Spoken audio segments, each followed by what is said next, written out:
وإذ قال لقمان لابنه وهو يعظه يا بني لا تشرك بالله إن الشرك لظلم عظيم وإذ قال لقمان لابنه وهو يعظه يا بني لا تشرك بالله إن الشرك لظلم عظيم.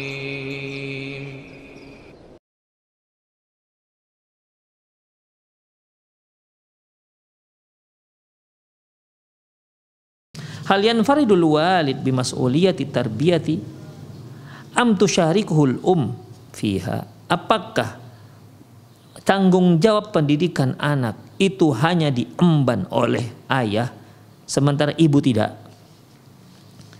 Jawabannya al-ummu fi tahammul mas'uliyati kal ab sawaun bisawain. Seorang ibu memiliki tanggung jawab yang sama dengan seorang ayah.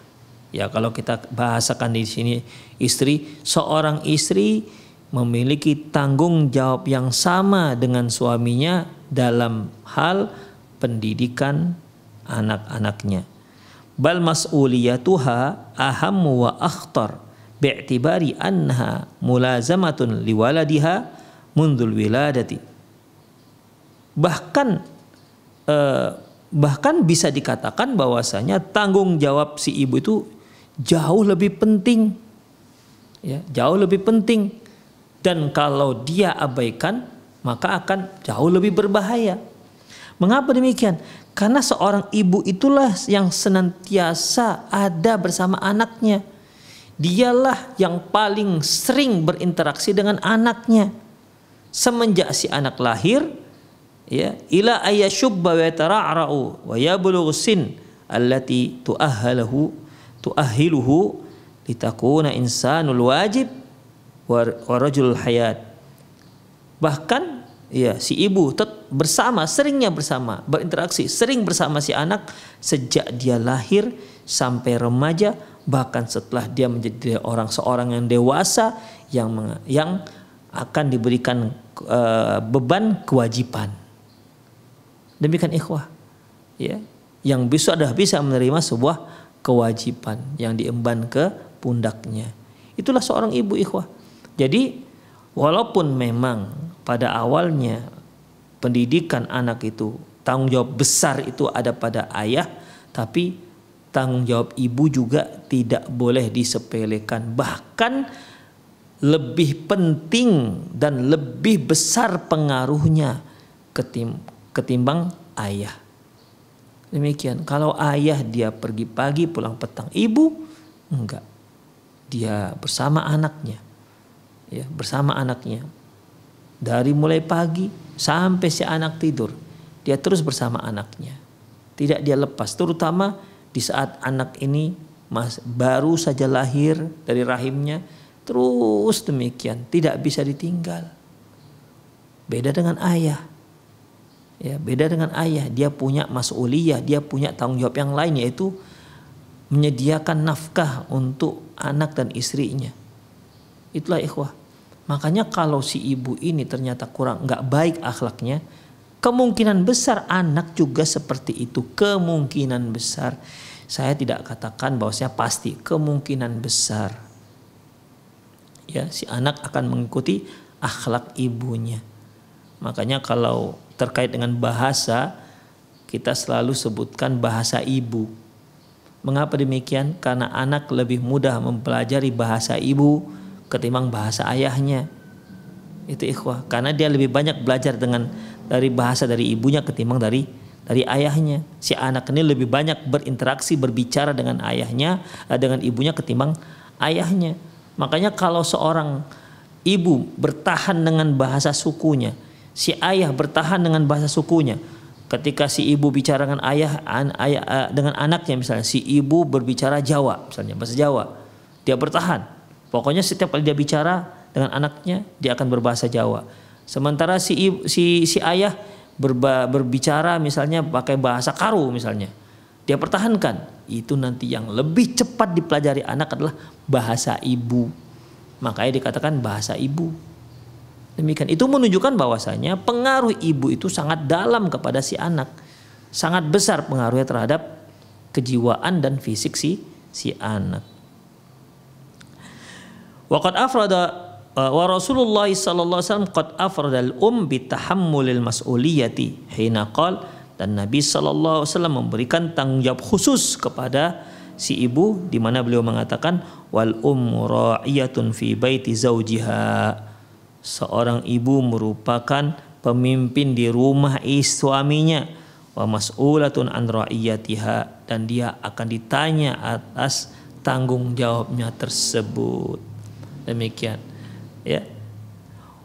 Wa ma dzalika illa li isy'ariyah bi ta'awuni ma'al ab fi i'dadil jaili tarbiyatil abna. Yang demikian itu ya dapat kita tangkap, ya, dapat kita fahami bahwa menunjukkan adanya ta'awun, kerjasama antara ibu dan ayah dalam mempersiapkan generasi penerusnya dan memberikan tarbiyah kepada anak-anaknya. Wa idza kana Allah Subhanahu wa taala yaqul, jika Allah Subhanahu wa taala mengatakan ya ayyuhal nasu inna khalaqnakum min dzakari wa untha, wahai manusia, kami telah menciptakan kalian min dzakari wa untha, dari laki-laki maupun perempuan, ya, fa innahu yaqif bil ummi ala qidamal musawat ma'al ab. Ini menunjukkan bahwasanya si ibu memiliki porsi yang sama dalam tanggung jawab pendidikan anaknya, tarbiyah anaknya, yang sama dengan ayahnya, yang sama dengan ayah. Fahuma ma'an syuraka fit takwinil walad, dan keduanya yaitu ibu dan ayah, mereka ya bahu membahu dalam membina anaknya. Wa 'alaiha wajibut tarbiyati bin nafsid darajah min al ahamiyati, dan ibu berarti memiliki tanggung jawab dan kewajiban pendidikan yang sama pentingnya, ya, sama pentingnya sebagaimana halnya seorang ayah. Wa laisatil ummu abadan mujarradu wi'ai, dan ibu itu tidak hanya bertugas untuk mengandung si anak. La yuqasimul ab mas'uliyatahu, di mana dia tidak mendapat bahagian dalam tanggung jawab pendidikan anaknya. Bal inna daurul ummi fil hayatil aula qad yakunu ab'adu atharon. Bahkan ya, peran ibu dalam kehidupan si anak itu lebih besar dan lebih berpengaruh terhadap anaknya ketimbang ayahnya. Demikian ikhwan. Wa hadisin Nabi sallam ma yubrizu daurul walidaini fi i'dadi shakhsiyati at-tifli. Dan hadis Nabi SAW menunjukkan peran kedua orang tuanya dalam fi'idad, dalam mempersiapkan ya karakter si anak, yaitu kullu mauludin yuladu al fitrah. Setiap anak itu lahir di atas fitrah. Fa abawahu yuhawidanihi wa yunassirani wa yumajjisanihi, dan kedua orang tuanya lah yang membuat dia menjadi Nasrani, Yahudi dan Majusi. Hadis diriwayatkan oleh Imam Bukhari dan Muslim. Jadi intinya ikhwah bahwasanya khitab yang pertama yang Allah Subhanahu wa taala tujukan, bebankan tanggung jawab pendidikan yang pertama yaitu ayah. Kemudian si ayah dibantu oleh istrinya. Demikian, ya. Dibantu oleh istrinya, itu ibu daripada si anak. Dan peran istri dalam mendidik anak itu jauh lebih besar pengaruhnya ketimbang si ayah, karena dia lebih banyak berinteraksi dengan anak-anaknya. Demikian ikhwah, ya. Kemudian selanjutnya ikhwah rahimanallahu wa iyyakum,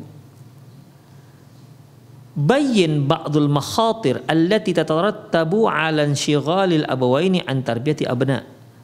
Coba jelaskan dampak negatif yang muncul jika orang tua mengabaikan tarbiyah anaknya. Minal awamil kubra allati tuaddi ila inhirafil waladi wa ila fasadi khalqihi wa inhilali syakhsiyatihi. Di antara penyebab faktor terbesar yang menyebabkan penyimpangan pada diri anak, rusak akhlaknya, serta rusaknya karakter, buruknya karakter si anak, yaitu at-takhallil abawaini an islahihi, di mana kedua orang tua mengabaikan maslahat si anak, wanshigaluhuma an taujihihi wa tarbiyatihi, dan kedua orang tua yang sibuk sehingga tidak memberikan pengarahan dan memberikan pendidikan ataupun tarbiyah kepada anaknya. Fa idza ahmal habu mas'uliyatal taujihi wa tarbiyata wal mutaba'atal aulad, ya, apabila seorang ayah telah mengabaikan pendidikan dan mengabaikan juga perhatian dan tidak memperhatikan pendidikan anaknya, ya, apabila seorang ayah mengabaikan dan tidak perhatian terhadap pendidikan anaknya, kemudian wa idza qasratil fi wajibiha at-tarbawi nahwa auladiha lisababin aw li akhar, dan demikian juga jika seorang ibu kurang melaksanakan kewajiban dia untuk mendidik anaknya dikarenakan satu sebab, maka fala syakka annal abna sayunshiun nash'atal yatama, maka tidak diragukan lagi ini anak akan tumbuh seperti anak yatim, wa ya'ishuna 'ishatal musyridin, dan dia akan hidup seperti orang-orang terbuang.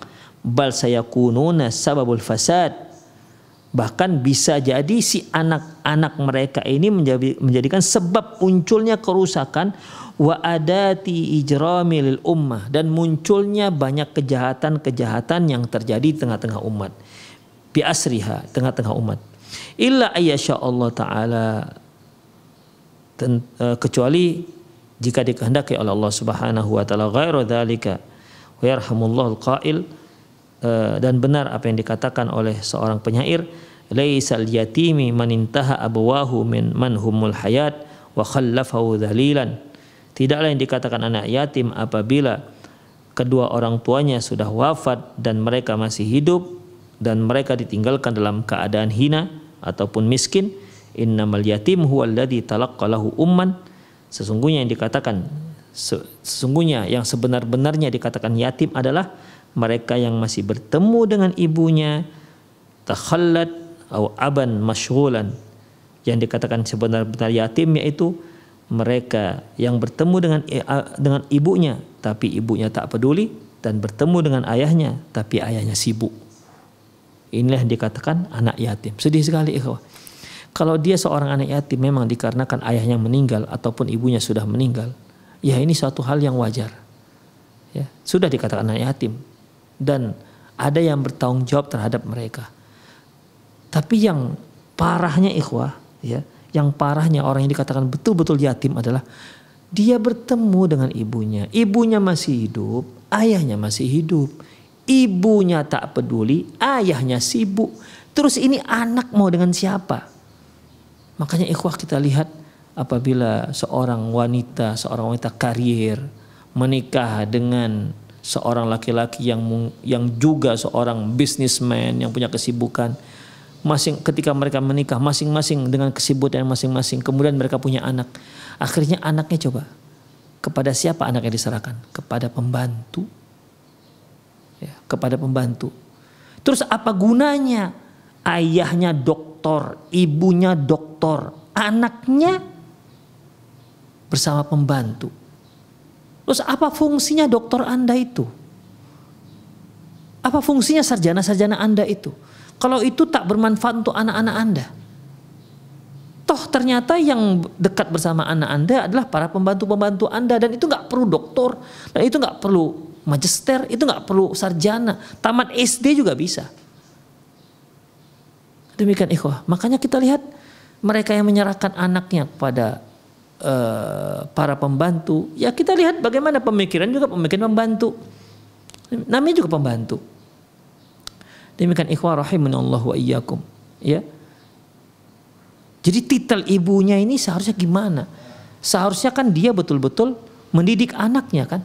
Jadi titel S3-nya itu ya, titel S3-nya itu bermanfaat untuk anaknya, bermanfaat untuk generasinya. Demikian ikhwah. Ya, tapi kalau hanya untuk prestis, naudzubillah min dzalik, ya, anak-anak terabai gara-gara kedua orang tuanya sibuk.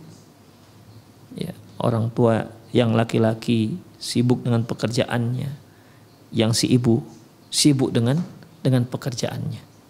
Demikian. Ada lagi yang lebih parah ikhwah. Bukan pekerjaan, hanya sekedar untuk foya-foya. Si ayah sibuk dengan pekerjaannya, ibunya naudzubillah min dzalik sibuk arisan sana, arisan sini, pesta sana, pesta sini, party sana, party sini. Sementara anaknya ditinggal di rumah dengan pembantu. Naudzubillah min dzalik. Ya. Ini jauh lebih parah lagi. Tak bermanfaat untuk dirinya, juga tak bermanfaat untuk anaknya. Yaqulu Ibnu Qayyim rahimahullah, "Faman ahmala ta'lima waladih." Barang siapa yang mengabaikan pengajaran anaknya, tak mengajarkan anaknya, diabaikannya aja. Ma yanfa'uhu, barang siapa yang tidak mengajarkan apa yang bermanfaat untuk anaknya, wa tarakahu sudah, dan dia biarkan begitu aja, faqad asa'a ilaihi, berarti dia sudah berbuat buruk kepada anak-anaknya.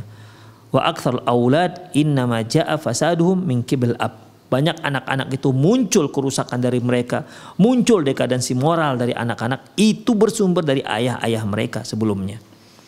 Wa ihmaluhum lahum, dan karena ayah-ayah mereka sudah mengabaikan pendidikannya, wa tarku ta'limihim faraiduddin wa sunanihi, dan mengabaikan dan tidak mengajarkan kepada mereka apa yang wajib bagi mereka, bagi si anak, dan apa yang disunahkan bagi mereka. Wa adauhum sigharan, dan membuat mereka terlantar di waktu mereka masih kecil. Fala yanfa'u bi anfusihim, hingga akhirnya mereka tidak bisa mengambil manfaat untuk diri mereka sendiri, tidak bisa mendapatkan manfaat, tidak mampu untuk memunculkan manfaat, untuk meraih manfaat untuk diri mereka sendiri. Walam yanfa'u aba'ahum kibaran, juga tidak bermanfaat, tidak memberikan manfaat kepada orang tuanya di saat mereka sudah besar. Kama ataba ba'dhum waladah alal uquq, sebagaimana sebagian mereka mencela anaknya karena anaknya durhaka. Faqala ya abati, maka si anak pun berkata, ya abati, wahai ayahanda, innaka aqaqtani saghiran, engkau telah mendurhakaiku di saat aku masih kecil. Fa'aqaqtuka kabiran, maka aku pun jadi durhaka terhadapmu di saat engkau sudah tua. Wa adha'tani walidan, engkau telah menyia-nyiakanku, telah menterlantarkan aku di saat aku masih kecil. Wa adha'tuka syaikhan, dan aku sia-siakan juga engkau di saat engkau sudah tua renta. Na'udzubillah min dzalik. Makanya ikhwah rahimanallahu wa iyyakum, al jaza' ma'al jinsil amal, itu akan terjadi. Bahwasanya ganjaran itu sesuai dengan amalan kita. Ya kalau kita bagus dalam mendidik anak, kemungkinan besar anak akan bagus. Ya. Tapi kalau kita buruk dalam mendidik anak, atau mungkin tak pernah memperhatikan pendidikan agama anak kita, maka lihat nanti hasilnya. Dia akan menjadi anak-anak yang durhaka dan tak peduli dengan kedua orang tuanya. Di saat orang tuanya sudah tua renta dan sangat butuh bantuan anaknya, maka anak tidak ada di dekat orang tuanya. Anak tak mempedulikan kedua orang tuanya. Ini merupakan buah pahit hasil daripada tanaman yang telah ditanam oleh si orang tua di saat si anak masih kecil. Inna muhimmatal walidaini la tantahi bi ilqa'i durus tarbiyah.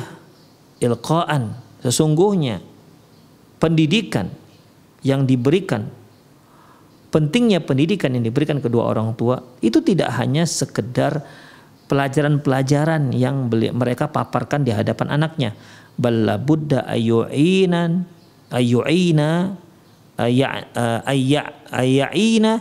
waladahuma ala birrihima bihusni tatbiqi. Bahkan mereka tidak hanya sekedar teori-teori, tapi mereka juga harus membantu mereka bagaimana cara mereka berbakti kepada orang tua bihusni tatbiq, dengan praktek yang benar, wajamil ma'ayashati, dan bagaimana cara berinteraksi yang baik dengan orang tua. Fa idza ahmalal walidu la yajni illa syauq apabila ternyata si ayah abaikan masalah ini, tidak pernah diajarkan bagaimana cara berbakti kepada orang tua, akhirnya si ayah tidak akan memperoleh apapun kecuali syauk, yaitu duri yang tajam. Li'anna barra waladihi lahu la yansha'u min firaghi, karena baktinya seorang anak kepada orang tuanya itu tidak muncul begitu saja. Seorang anak berbakti kepada orang tua ini muncul dari hasil tarbiyah. Seorang anak perhatian sayang kepada orang tua ini muncul dari sebuah pendidikan, pengarahan, ya, pengarahan pendidikan, apalagi nasihat demi nasihat dengan kesabaran, ya, kesabaran di atas kesabaran, hingga si anak muncul dan dia menjadi anak yang berbakti kepada orang tuanya. Jadi itu merupakan Itu merupakan sebuah usaha yang butuh kesabaran yang luar biasa. Sehingga si anak ini muncul menjadi anak yang soleh dan solehah, muncul menjadi anak yang berbakti kepada orang tuanya. Jadi bukan dibiarkan gitu saja kemudian tiba-tiba si anak muncul menjadi anak yang soleh dan soleh, nggak begitu, ikhwah. Ya, itu bukan satu usaha yang satu akhlak yang muncul begitu saja, enggak. Tapi itu merupakan hasil dari sebuah usaha dengan tingkat kesabaran yang luar biasa. Demikian ikhwah. Ya. Waqad qala Nabi sallallahu alaihi wasallam, Nabi sallallahu alaihi wasallam bersabda, kafa bil mar'i ithman ayyudayyi may yaqut. Cukuplah seorang itu berdosa karena dia menyia-nyiakan orang-orang yang ada di bawah tanggung jawabnya. Ayyaul dia a'zam min tarkihi bila taujihi wala ta'dib. Dan perlu kita ketahui, menterlantarkan yang paling besar, yang paling berat, yang paling dahsyat adalah mereka yang menterlantarkan anaknya, ya, tidak memberi pendidikan dan tidak mengajarkan adab Islam kepada anak-anaknya. Demikian. Jadi kalau si A seorang ayah yang menyediakan semua fasilitas duniawi terhadap anak-anaknya, dari mulai sandang, pangan, papan, semuanya cukup, bahkan kebutuhan, tidak hanya kebutuhan primer, bahkan kebutuhan tertier, bahkan kebutuhan sekunder, tertiernya itu dipenuhi semua. Jadi si anak hidup dalam kehidupan yang mewah disediakan oleh kedua orang tuanya.